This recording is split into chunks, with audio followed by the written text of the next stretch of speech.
Hello, and thank you for joining us.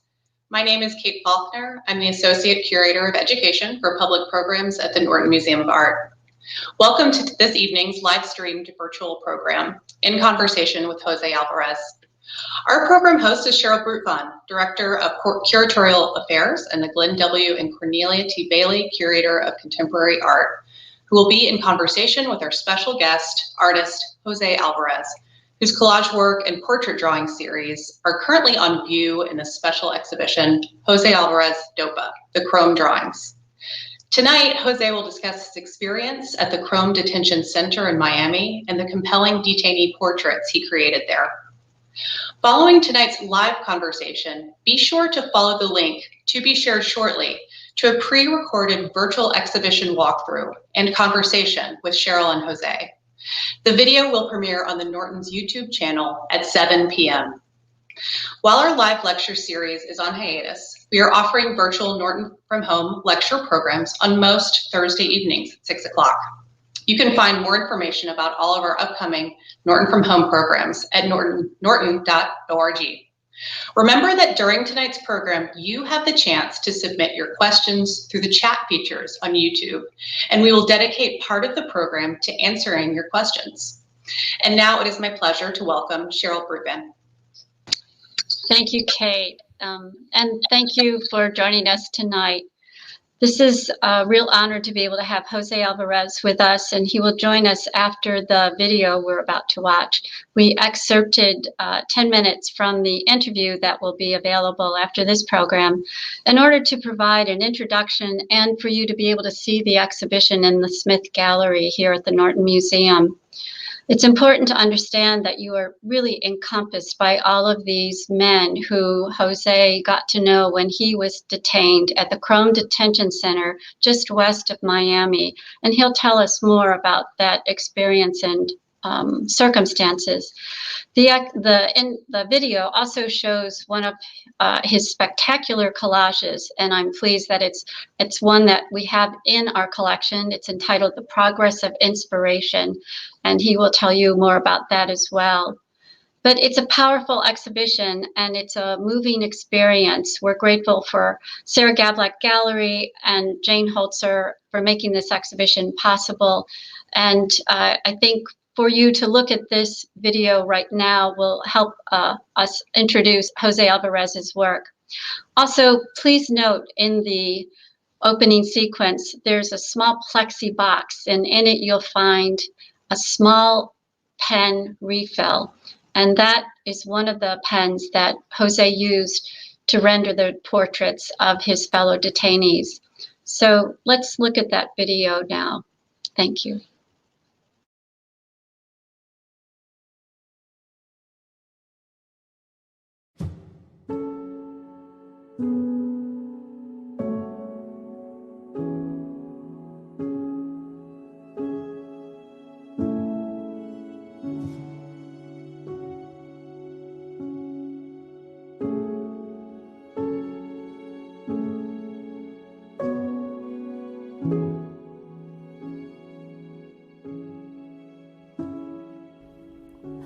I'm Cheryl Brutvan, the Director of Curatorial Affairs and the Bailey Curator of Contemporary Art at the Norton Museum.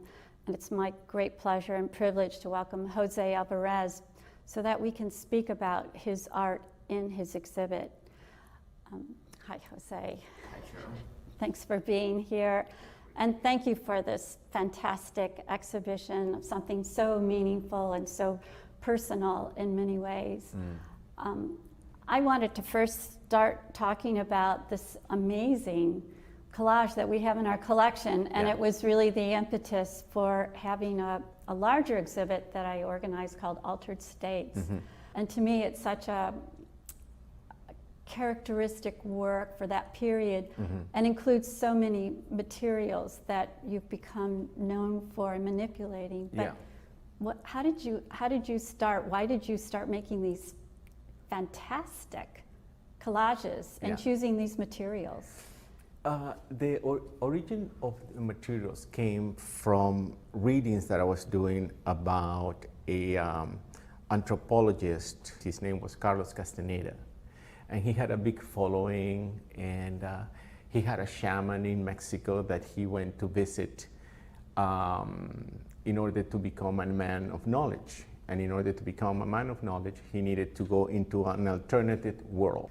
And he said that in order for him to encounter this world properly, he needed to have objects of power.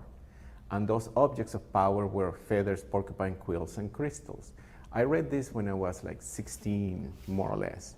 And they became like this source of imagery for me that I kept on working with throughout the years, and which also the name gave me the reference for a performance that I later called the Carlos performance. And that's, I mean, for many people, when they see the collage, what they associate with is, oh, is this the performance artist Carlos? Yeah. Which you had this entire career of performance art.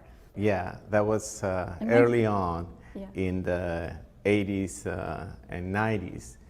And I went all over the world doing this performance, and in this performance I was pretending to be a channeler, which was like a big thing on television. And I decided to use the kind of elements that they were using, especially crystals, as the emblem for the performance. As I was trying to move away from performance into more object-oriented. Yeah, I was trying to see how I could transfer that into an object, and I thought about a crystal painting.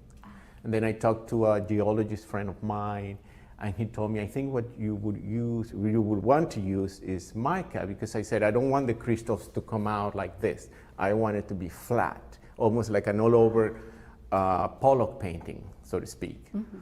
And then he said, I think mica is what you want, and he sent me some samples, and when I opened it and I saw the light coming from it, I said, this is it. It became this kind of a very charged object, and that's how I started using mica. And then I layered upon it all the other elements that were within the writings of Carlos Castaneda's. After a while, I was kind of done with it, because there was not much more that I could do. And a friend of mine died unexpectedly in New York, and that kind of put all of my life in a questioning state. So I started moving away from that performance, and then this kind of work started coming through very strongly. Mm.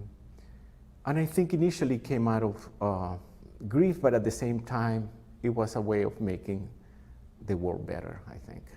It's remarkable to hear the associations, because we look at it in terms of these physical elements and I think exuberance. Mm-hmm. That I think every piece that I've seen that is your collage or drawings, mm-hmm. with these natural elements, such mm-hmm. as the porcupine quills, yeah. or the feathers, yeah. and the mica background. Yeah. It just all does seem to have this joyous association. Yeah. So magical. Yeah. But I think that in my life, the way that I have always managed situations that are chaotic, or when I have found myself in times of adversity, the work always gives me the space where I can create meaning or structure it in a way that I can handle the craziness outside. Mm-hmm. So the crazier the world gets, the more exuberant they get. This still is a very fulfilling medium for you, because you mm-hmm. continue to make extraordinary collages mm-hmm. and drawings that include a variety of materials. I at this moment, when I saw this work, I was organizing an exhibit here mm-hmm. for the museum, and called Altered States. Mm-hmm. And so we had this great opportunity to show your work in the context of other artists who were exploring yeah. a variety of exuberant dispositions. Mm-hmm. And you also did this amazing mural mm-hmm. for us. And it was during that time, though, that we had this other extraordinary event happen in your life. Yeah. And that's led to the Krome Drawings and this exhibit. I mean, yeah. I know I got a phone call and someone said, you know, what did I think? You know, that Jose Alvarez had just been detained, and I was unaware. So maybe you should pick up the story. Yeah, that was a few This is months. 2011. Yeah, it was the craziest time of my life. Federal agents came to my home and took me to the Krome Detention Center, which is a detention center for illegal immigrants. And the reason for it was because I took false papers when I arrived in the United States. Not when I arrived, actually, when after studying at the Art Institute for a while, my visa was running out. I didn't want to go back to Venezuela because I actually left there. Why? Because of persecution as a gay man. In the late 70s and early 80s, Venezuela was very, very violent against homosexual people. So I didn't want to go back, and I thought that was going to be like a kind of a temporary solution until I stabilized myself. Unfortunately, it became, time went by and it became my life, so to speak, with having these false papers. And then they came and they took me. And that's how that happened. And then a whole page of my life started, which was pretty intense, very intense. Well, you were taken to Krome and really didn't know what the next day was going to even look like. Right. And I don't think anyone can imagine what the experience or emotions are when something like that happens. That's so unexpected. Yeah. And yet at the same time, I mean, I think reflecting on it, this is now 10 years later, so we can look back at it and look at it maybe more objectively, but... I was thinking about that a couple of days ago when I used to say that this was the worst experience of my life, and it truly was really intense. But after all these years, I said, maybe it was one of the best.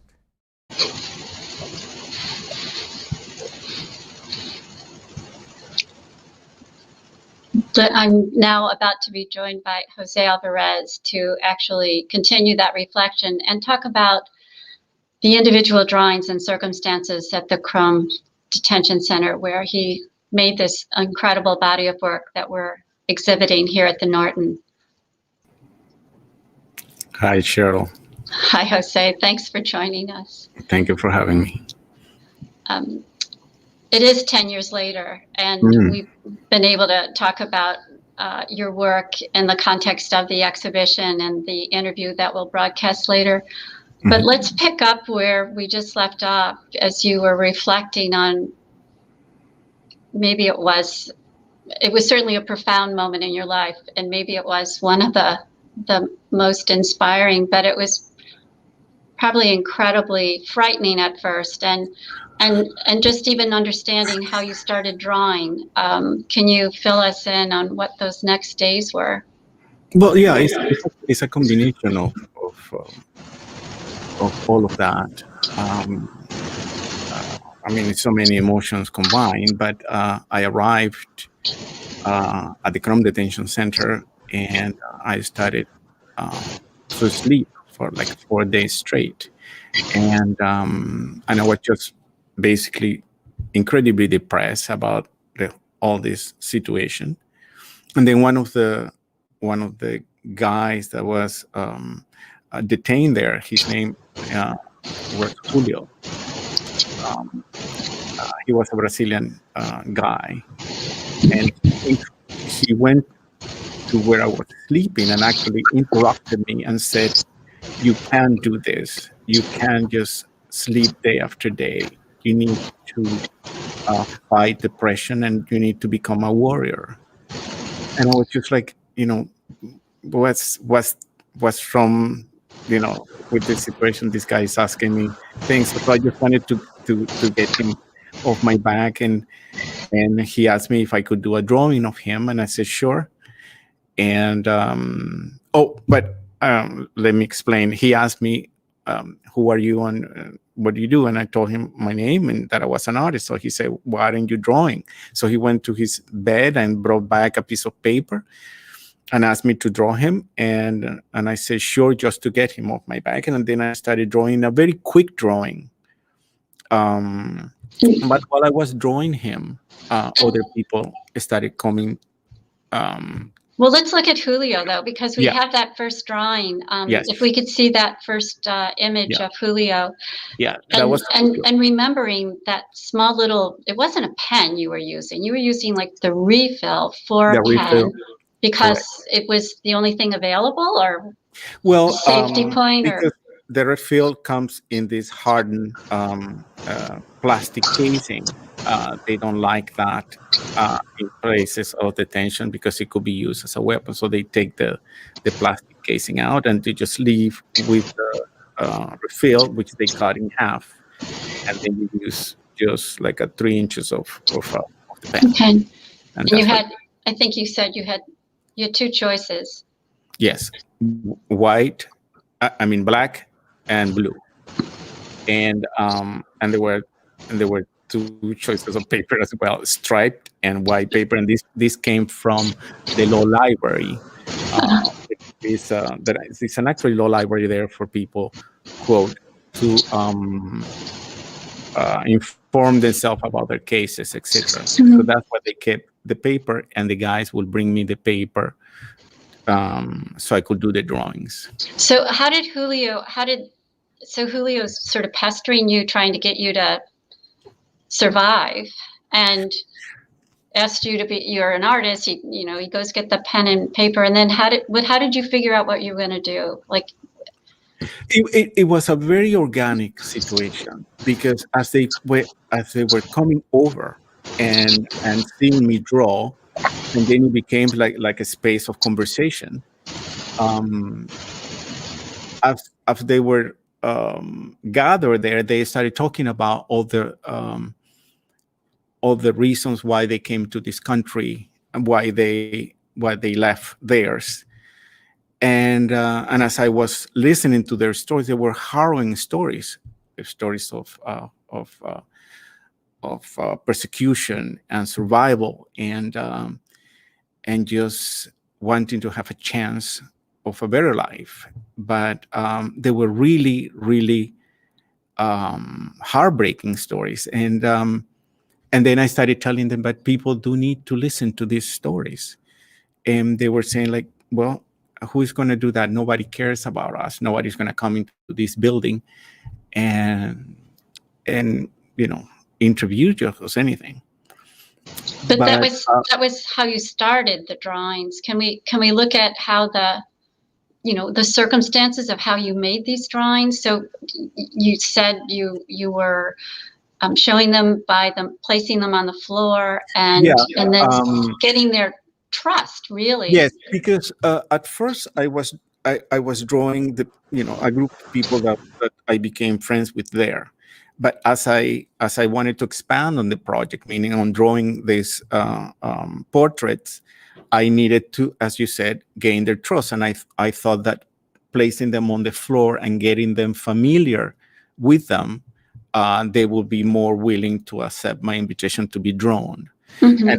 And when I put them on the floor, they came over and they started asking questions, and I was explaining what the purpose of this project was. But so at this point, though, you've changed from Julio's getting you to just pay attention and still be part of the world, and you've had some kind of revelation that actually you're here almost on a mission. Your mindset changed, I think you said, and partly that was a phone call with your gallerist, Sarah Gavlak, about.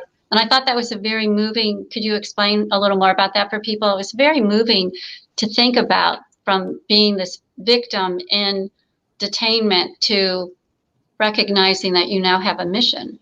Well, I was asking them their story, and I was drawing them, and I had a few already. made, and I spoke with my galleries on the phone, and I told her what I was doing there. But she saw me that I was very, very distressed. So I think that also as a way to help me calm down, she said, "So this is your studio now. You are in the lineage of artists who've been telling these stories during their time, and this is your time to tell this story." And the fact that she said, "This is your studio now," changed something in my head completely. So I was not anymore, as you said, victimized by the situation, but rather I was working. I was on a mission. I needed to complete this project, which was basically to give voice to all the people that were there. And that's how I managed to move through these weeks, was getting up and thinking, I'm going to work. And who am I going to be working with? And when I mean, you didn't know how long you were going to be there. No. It turned out to be 2 months, yeah, roughly. But you really didn't know day to day. So how did you? I mean, you showed the drawings on the floor to people, but why? How did you?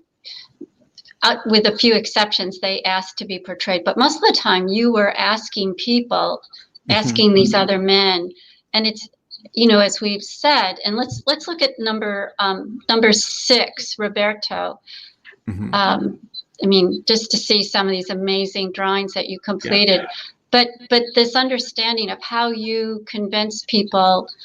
It's an intense environment that you are in, but it was also somewhat difficult, wasn't it, on occasion, the day-to-day, and how you convince someone you're going to sit there and look at him? Yes, but again, I mean, there is a lot of time to kill during the day, and I think that at the same time, at the beginning, they saw this as a way of breaking the boredom during the day. But as I worked more in the drawings and they got more invested in what I was doing, then they started asking me to draw them. And there was already like a line of people like, I'm going next, because they felt that this actually was becoming something of ours, that it belonged to the whole building, that they felt that their voice actually was going to be somewhere speaking. It's almost like you're portraying not only them, but this moment in time as well. It was. And I noticed also, you know, you even see the difference between the very quick rendering you did of Julio and then this much more refined, elaborate, and considered portrait of Roberto. And maybe to talk about as time went by, the first one I did it really quickly so I can get rid of the guide. I wasn't, you know, I haven't thought about this yet. This one obviously is you know, quite a while later, where I'm very much into what I was doing. And Roberto is one of the guys that I respected the most there. As I said to you before, you know, he spoke 6 languages. He put both of his kids through medical school. He was a master crane operator. And but he couldn't read or write. But he was a wonderful man, and you know, sad that he was deported. But I really respected him, and he was the person who told me that he would wait for soccer games to be over so he could find deflated balls, so he could cut them in half and use them as shoes. That was quite a revelation, just to see the kind of need and intensity of lack of resources.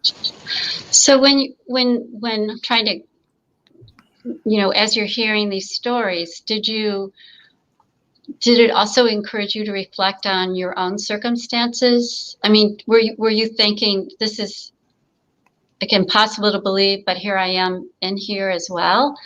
And yes, did of you course. have these? I mean, it's a combination of 1,000 things. It's not only what you're going through, but it doesn't become just a local thing. It becomes it becomes much larger than yourself, because you just see so many people coming in and out, and each one of them with an incredible story. And yes, you think about all layers of circumstances, not only personal, political, all kinds of things, and then at the end, it's just human connection. That's all. That's all. At the end, what matters there or anywhere else. Right. How did you get their biographies? Were they? I mean, this became very critical because you weren't able to get everyone's. And I know we'll look at. I think we have an image of someone at the end as well. But for the meanwhile, we'll just talk here that. We can go. Oh yeah, go ahead. No, go ahead. You want to go? It's the last We can go to image. number 5, the previous one. Okay. Okay, this is Ricardo. He told me about crossing the desert and seeing babies, blue babies in the desert, dead, stiff. Just backpacks.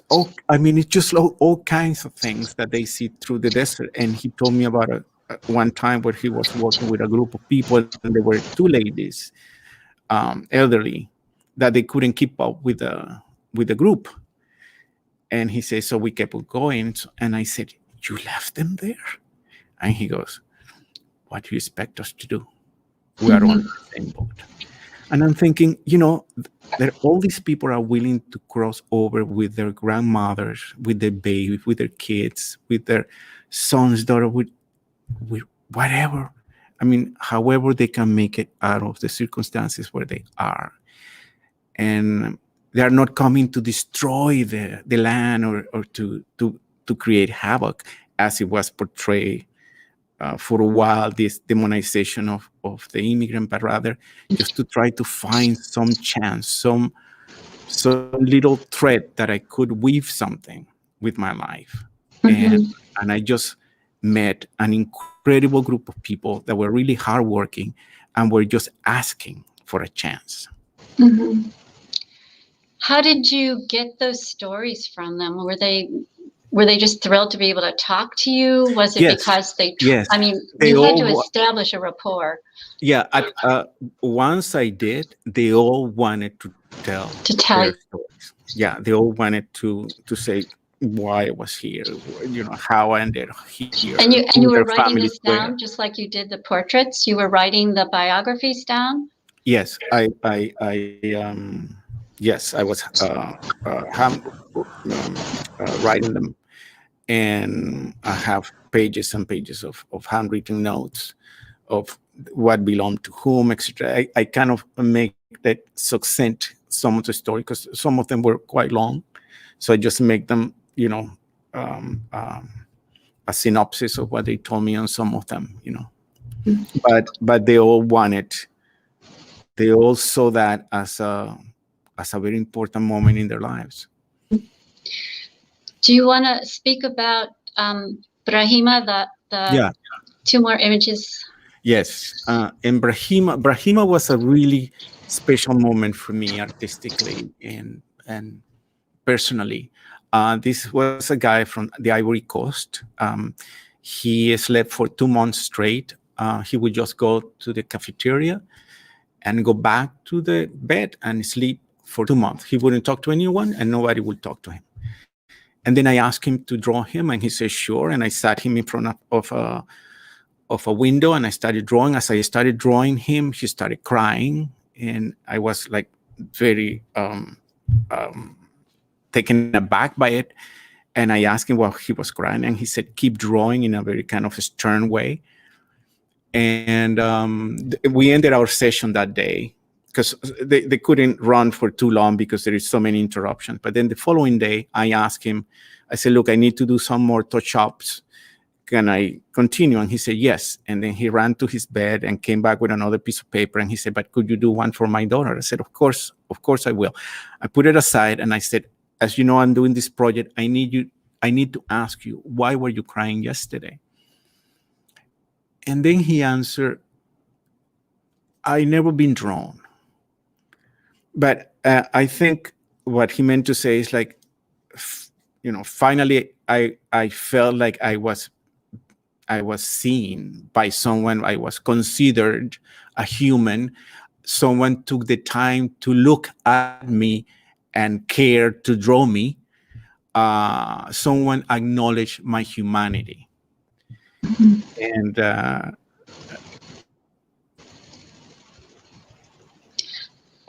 it's still with you, even 10 years later. oh, yes. But when, we're looking at these, trying to... Because it gave me, I felt like art as humanizer. And for me was art as savior and as hope. Art became all of these things that up to that point, they existed in another conceptual level, I guess. I don't know. They were not so present the way they were that day. I felt that, yes, it does change things. And it would seem like it would be this kind of emotional exhaustion with every story, every man that you encountered and engaged with. Was it also, though, that you just thought, I'm just going to keep making these drawings? Were you thinking about your own circumstance of? Well, I felt that if I'm going to stay there, I didn't know how long I was going to stay there. So I say, if I'm going to stay there 2 years, then it's going to be 2 years where I'm going to be drawing. I'm working. And I didn't see the tomorrow. I was only seeing the person that I was drawing at that moment. It's the only way that you can handle that. It's just you go moment to moment. You don't project, and that's how they were coming. Mm-hmm. And at the end, the only thing that I felt that I wanted to take from that place was my drawings. Obviously, I didn't want anything else. Just the drawings. To be able to walk away. Yeah, because all around the building, there were signs saying no recording devices to be used. But I said, well, I can draw. And so I did. But this is also, I guess, when we, and what even I knew of your work, I didn't know how classically trained you are, and to know that you thinking in the artistic sense, this idea of how abstraction is so meaningful for you, and yet you're recording people, you're portraying people, you're still imposing certain ideas about them or reactions to them in the way you've rendered them, because each of the drawings are very different. And while you weren't, it wasn't an excuse for you. You were interacting with your own professionalism as well. So someone like Brahima, you're thinking almost like unconsciously, you're going to put him by a window to have this natural light coming in on his face, whereas Roberto, whom we just looked at, was this much more direct. So, rendering with fine lines and very considered, almost like the time wasn't interrupted. It's as if you had this really wonderful session. And on some levels, I mean, you can see that in all of the drawings, that you realize this kind of power of something so simple as drawing from the figure, and this portraiture. That portraiture still embodies so much meaning for people. Well, there was something about going back to a very basic state of doing things, because by nature, I work in this plethora of materials and techniques and so forth. But at this moment, it was just this pen and this piece of paper, and needed to do what it needed to do. And you just bring yourself completely into the act of being one with it. You need to get this done. And to so say. you just go. Can we look at the second one? I think his name is Philippe. Yeah, Philippe. Because you actually do have this kind of different approach to his work. I mean, you've got him posed at an angle, and you sort of see this very, you can see how your process is evident too as you're looking at this. Now, as we look at this work, the sort of defining the center and the proportion of eyes to lips, and yet it was always with this harrowing personal story that you have with each individual. Did that affect the way you then finally portrayed the man that was sitting before you once you heard of their story, or was it simply a reaction, almost like a formal classic reaction to portraying someone? That's a really good question. I never asked myself that question. I think that it's the more affinity I had, or the closer I was with the person, I think the more detail some of the drawings were, simply because they would allow me more time, and we will be together longer. So I will use the time to, maybe I can continue a little bit more there. Whether the rest were influenced by their disposition, probably, like Jose, who had this kind of Jesus-like type of hair. I wanted to portray him with that kind of pride that I saw him walking by, and so I tried that in a way, just kind of the feeling that he was giving me. Mm-hmm. Do you see that? Mm-hmm. As you reflect on this series of drawings, I think, why don't we just look at the number 8, one of the ghost images that you have. I think that was also, I mean, these are very poignant. They're all poignant, but once one understands there's 4 drawings in the exhibit where there are no biographies and they look as unfinished as this one, what were the circumstances for this kind of drawing, which is so different than the other ones? Yeah, there were 4 individuals that they were called when I was drawing them. And when you were called, that means that you were deported.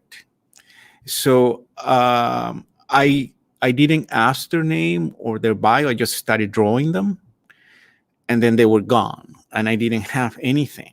And then after this happened quite a few times, then I said, okay, I need to change my method. So afterwards, I decided to ask the questions first, who they were, their name, and so forth, and then drawing them.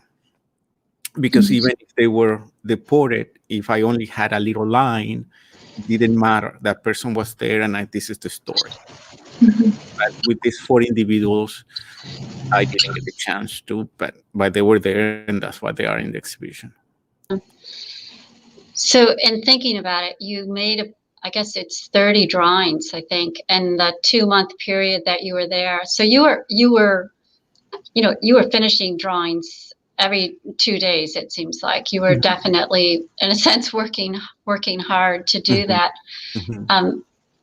I think that trying to assemble them, they all make sense, but we talked about how you actually wanted them in the same order as you depicted the people as well. That was important to you. Yeah, the chronology of how they were coming into this project. Yeah. And when you have seen, and I guess unless there's another drawing you wanted to look at, is there any other story you wanted to share with us about the individuals that we have the images? Let's go to number 3. Okay. Okay. This is a guy that we call him Tinky Winkle. That was the name that they gave him there. And he was from El Salvador. He came to the United States when he was a baby. And for some reason, he never fixed his papers, and he was taken to the Krome. And he was married. He had a little girl. He would call the little girl every night, sing her songs until she would fall to sleep, and then he would go to his bed and cry every night. Sometimes then he would get all worked up and he started raising his voice saying, I'm not Salvadorian. I am an American. I never been in El Salvador. I don't know anyone in El Salvador. I am an American. And to no avail, he was deported. And I was just like shocked because I said, he is an American. The only country that he knows is this country. He was a baby when he came. But anyway, it happened. He left. But again, one of so many stories that Right. There, Right.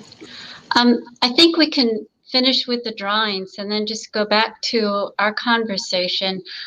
I think one of the things that was so meaningful when we opened the exhibit January 2nd and you came, you were, it almost seemed like you were a little reluctant. You weren't sure how you were going to react to seeing them again almost. And I think it was, in a way, it seemed overwhelming to you, again, to see people looking at every single drawing, reading all of these biographies, and realizing the power of what you have created, but at the same time, knowing that you fulfilled a promise. Yeah. I told them when I was doing this, I said, I promise you that these drawings will be shown in a museum someday. I didn't know where, but I said I knew the importance of what I decided to do there, and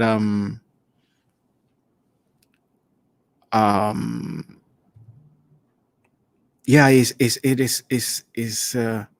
really something to see when people respond the way they do. Because at the end of the day, again, it's about human connection. It's about seeing us in them, because that's who we are. And it's really marvelous to see that that there are people who understand. And yeah. Can you share what it was like the day that your number was called? Yeah, I was drawing the priest actually, and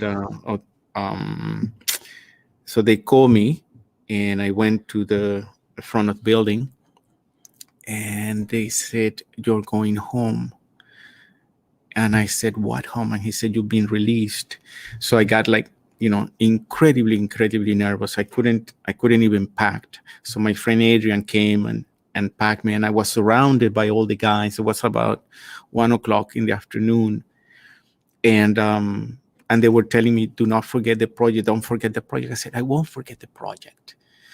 And then I called my husband, Randy, and I told him, I've been released today. And then he said, "I'm going there right away." And I said, "Please don't. It takes about 12 hours to be released." Anyway, they took me out of the building. I'm walking with a person in front of me, a guard in front of me, a guard behind me, carrying this military type of bags where my clothing and my drawings are. And then I see all throughout the window, the guys knocking in the window, like telling me to not forget the project. And I was just like, this is just so, like an out-of-body experience, And then I went through all of this, through the whole process of being released. And effectively around midnight, I left the building. And it's very dark, and it's a long road with a street light at the end. And I asked the guard if I could keep my bracelet with all the information from me. And he said, "No, you cannot have that." I said, "Okay." So as I'm getting ready to meet Randy, he said, "That person over there?" He said, "He's been standing there since 3:00 in the afternoon." I said, "I know." So we got into the car, we drove back to Fort Lauderdale, and I brought the window.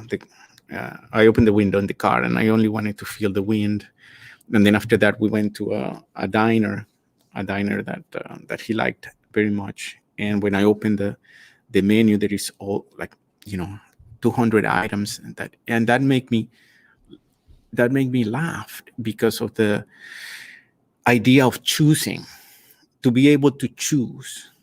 And in Krome, you're not able to choose. You do what you're told everywhere. And before coming to this country, most of them were not able to choose.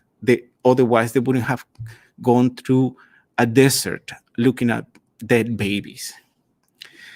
The idea of choice. So anyway, it was, then finally we got home, and then a whole process of rebuilding my persona started. Because when you leave a place like that, you're totally, demolished.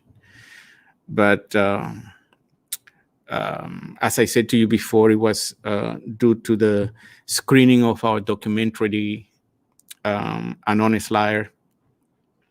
There was a documentary that was done about my husband, because he's a very famous magician. And he died recently. And it was done about him, and it became a documentary about us. And then we did like a whole year of premieres and receiving all the love and all the understanding, affection from the audience was really, really important to me during all that year, because it actually healed me. It helped me build myself up. And I don't think I would be in the space that I occupy now without it. I feel that a lot of it has subsided because of everything that happened after that.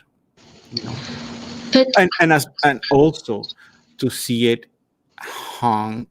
I mean, you have no idea, Cheryl, what it means to me to see them here 10 years after we opened our exhibition, Altered States, and just a few months after I was arrested, and then to see them 10 years later and be able to talk to you about what happened, and that it is here. And really, we're so grateful you're here and that the art is here, but that it speaks about something that is not easily resolved in this country.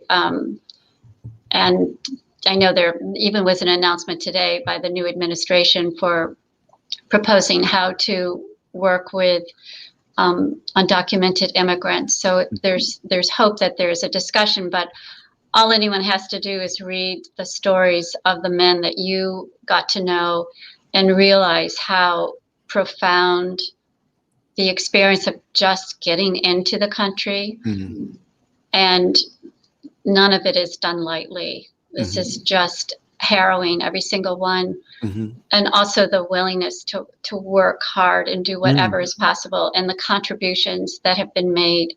So it's a very profound experience to see people looking and reading about these men that you got to know. That I even got letters, and I have done many exhibitions. I never got letters. I got letters from this exhibition with the most beautiful notes. And I said, I didn't know it was going to become such an important, if not the most important exhibition of my life, because of everything that it encompasses. It just brings things to a whole different level. And I like receiving those letters. Do you